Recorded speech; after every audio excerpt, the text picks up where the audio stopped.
Olisit sä voinut vielä jotenkin sille rautalangasta tiivistää tämän viimeisen kuvaajan? Että mitä siinä nyt näkyy?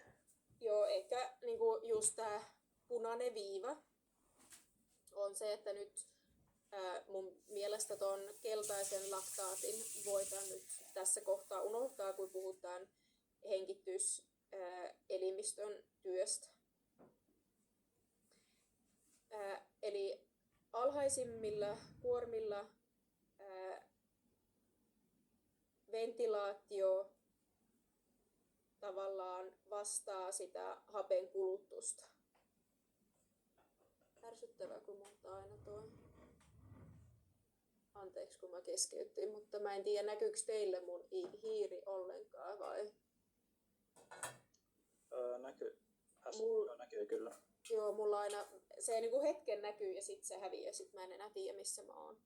Eli tässä aluksi tää ventilaatio vastaa hapen kulutusta.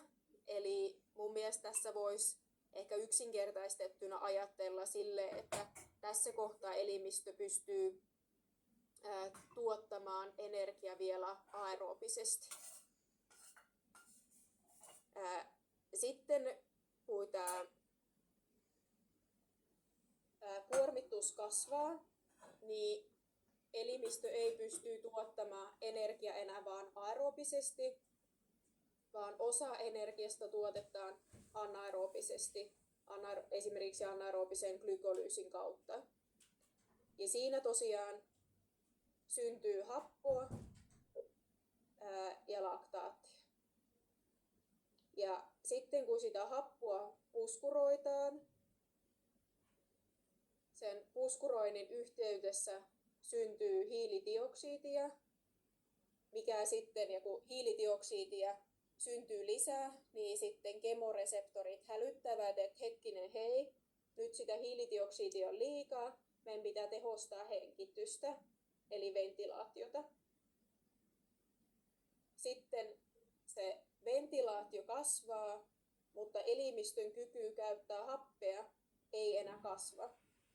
Eli tavallaan se ensimmäinen ventilaatio lähtee kasvuun, mutta tavallaan tämä happi ei se edes jatkaa sille tätä käyrää pitkin, vaan se ei enää ehkä lisääntyy tai ei ainakaan niin vahvasti kuin toi mitä tämä kokonainen viiva tässä jatkaa kasvua. No sitten taas kuormitus kasvaa vielä enemmän, tarvitaan lisää energiaa ja koska se on niin kova se kuormitus, niin aerobisesti sitä ei pystytä enää tuottamaan, vaan taas lisätuotetaan anaerobisesti, eli sitten taas sitä happea syntyy, tai ei happea vaan vetyioneja, happoa syntyy lisää, kun sitä puskuroitaan lisää, niin taas se nostaa ventilaatiota, ja se ventilaatio ei vastaa, että tässä ensimmäisessä, tässä mä sanoin, että se ei vastaa enää hapen kulutusta, mutta se vastaa sitä hiilidioksidin poistoa, se ventilaation nousu. Niin tässä toisessa kohdassa se ei tietenkään enää vastaa sitä hapen kulutusta, mutta tässä kohtaa se ei vastaa enää myöskään hiilidioksidin poistoa. Niin, ja näiden perusteella sitten pystytään määrittelemään tuommoiset kynnykset.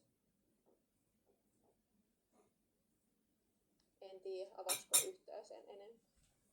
Joo, kiitos. Joo.